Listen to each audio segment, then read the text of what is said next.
거룩한 교회 성도 여러분, 이 영상을 보시는 하나님 나라의 귀한 자녀 여러분, 오늘은 2024년 5월 13일 월요일입니다. 오늘 매일성경 본문에서는 스데반이 설교 형식으로 긴 진술을 이어갑니다. 청중인 종교 지도자들에게 너무나 익숙한 내용의 이스라엘 역사입니다. 아브라함부터 시작해 다윗과 솔로몬으로 엮어갑니다.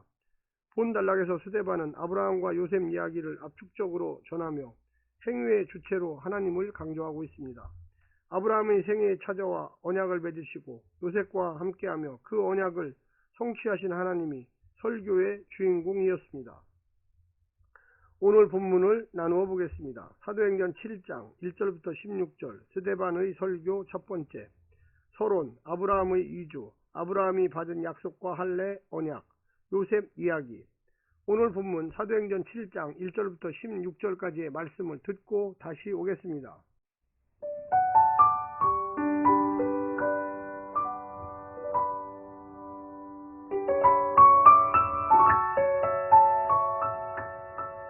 사도행전 7장. 대제사장이 이르되 이것이 사실이냐? 스데반이 이르되 여러분 부형들이여 들으소서. 우리 조상 아브라함이 하란에 있기 전 메소포타미아에 있을 때에 영광의 하나님이 그에게 보여 이르시되 내 고향과 친척을 떠나 내가 내게 보일 땅으로 가라 하시니, 아브라함이 갈대아 사람의 땅을 떠나 하란에 거하다가 그의 아버지가 죽음에 하나님이 그를 거기서 너희 지금 사는 이 땅으로 옮기셨느니라.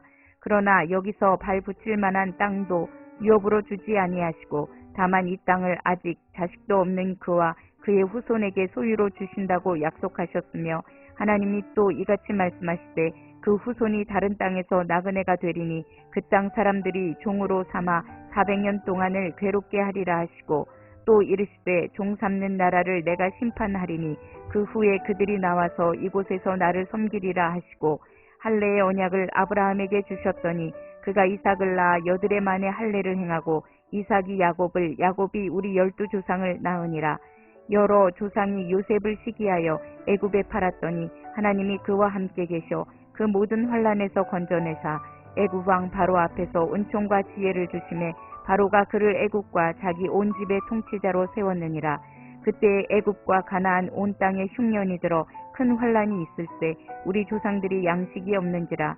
야곱이 애굽에 곡식 있다는 말을 듣고 먼저 우리 조상들을 보내고 또 재차 보내매 요셉이 자기 형제들에게 알려지게 되고 또 요셉의 친족이 바로에게 드러나게 되니라. 요셉이 사람을 보내어 그의 아버지 야곱과 온 친척 75사람을 청하였더니 야곱이 애굽으로 내려가 자기와 우리 조상들이 거기서 죽고 세겜으로 옮겨져 아브라함이 세겜 하몰의 자손에게서 은으로 값주고 산 무덤에 장사되니라.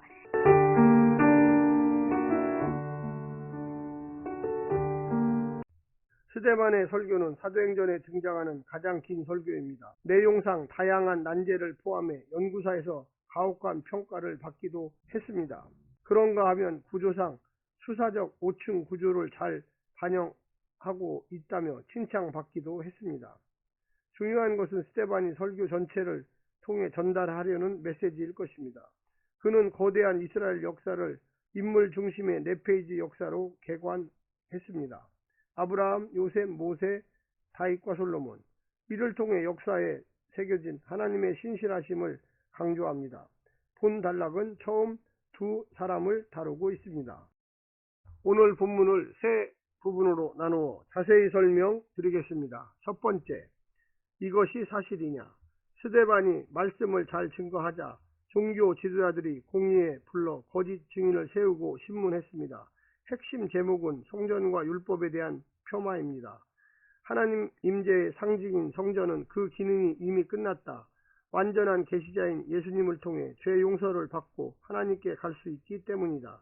그러나 율법은 폐기되지 않았다. 단지 옛 언약 때와 달리 율법의 핵심 정신, 하나님 사랑과 사람 사랑을 지키되 표현 방법은 달라질 수 있기 때문이다 라고 이야기합니다. 예수님 역시 율법을 없애는 것이 아니라 완성하러 왔다고 마태복음 5장에서 이야기합니다. 이런 면에서 스데반에 대한 고소는 완전히 틀린 것도 완전히 맞는 것도 아닙니다. 그러나 기득권자인 종교 지도자들 입장에서는 불쾌한 가르침이었습니다. 두 번째는 왜 창세기에서 시작할까? 스데반에 대한 고소는 성경과 율법에 대한 것인데 왜 그는 아브라함 이야기에서 변호를 시작했습니까? 단순히 성경 이야기를 개관하려는 것이 아닙니다. 언약 관계에 대한 하나님의 신실함을 역사를 통해 말하려는 의도입니다. 하나님을 주어로 아브라함과 관련된 모든 이야기를 풀어가고 이유는 그분의 약속이 실행되는 과정을 설명하는 것으로 확인될 수 있습니다. 또한 그 하나님에 대한 사람들의 반응을 당시 종교 지도자들과 연결하려는 의도도 있습니다. 그는 단순히 성경 지식만 많았던 것이 아닙니다. 성경 내용을 통해 하나님과 사람의 관계성에 대한 원리를 보고 그것을 오늘이라는 현실과 현장에 적용하려는 것이 탁월했습니다. 신자와 교회가 성경을 읽고 듣고 배우는 목적이자 방법의 좋은 예입니다. 마지막 세 번째는 종교 지도자들의 성경 지식. 스데반이 말한 내용은 이미 종교 지도자들도 알고 있습니다. 그러나 그들은 하나님 일하심의 절정인 예수님에 대해 스데반과 입장을 달리했습니다. 왜 같은 성경을 읽는데 이해가 다릅니까? 더 나아가 예수님의 정체성에 대한 분명한 증거가 있음에도 왜 예수님을 거절하고 죽였을까요? 여러 이유 중 하나는 나는 괜찮고 나의 이해는 언제나 옳다라는 과신 혹은 맹신일지 모릅니다. 지식과 경험이 축적되면 그 신념이 더 단단해지고 하나님이 개입할 자리가 더 줄어듭니다. 괴물 종교인이 된다. 당시 종교 지도자들만 그런 것이 아닙니다. 기독교 역사에서 많은 예가 있었고 지금도 마찬가지입니다. 우리가 늘 옳지 않을 수 있음을 인정하고 겸손히 하나님의 뜻을 찾아야만 합니다. 사랑하는 성도 여러분, 오늘 하루도 승리하십시오. 샬롬.